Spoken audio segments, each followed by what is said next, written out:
அந்த பழைய நூலகம் 30 வருடமாக மூடப்பட்டிருக்கிறது. ஆனால் யார் தினமும் புத்தகத்தின் பக்கங்களை திருப்புகிறார்கள்?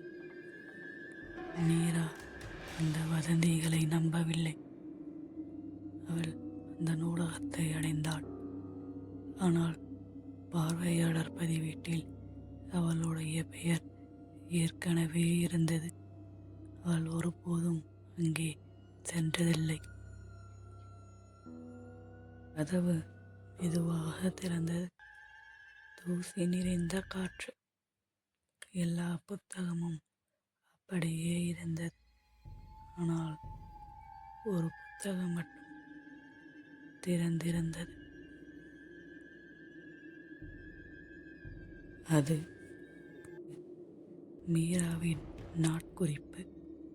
ஆனால் அவள் ஒருபோதும் நாட்குறிப்பை எழுதியதில்லை.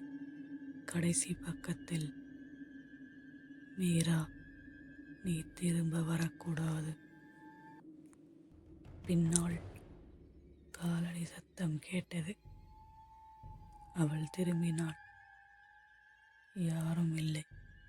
விளக்குகள் மினுமினுத்தன. நாட்குறிப்பு பக்கங்கள் தானாக புரண்டது. மீரா வெளியே ஓடினாள். கதவு திடீரென்று மூடப்பட்டது. இன்று காலை பார்வையாளர் பதிவேட்டில் மீரா வெளியேறினாள் என்று இருந்தது. இவள் மிஸ் தேவிபாலா. இரவு எழும்பொழுது கதைகளும் எழுகின்றன.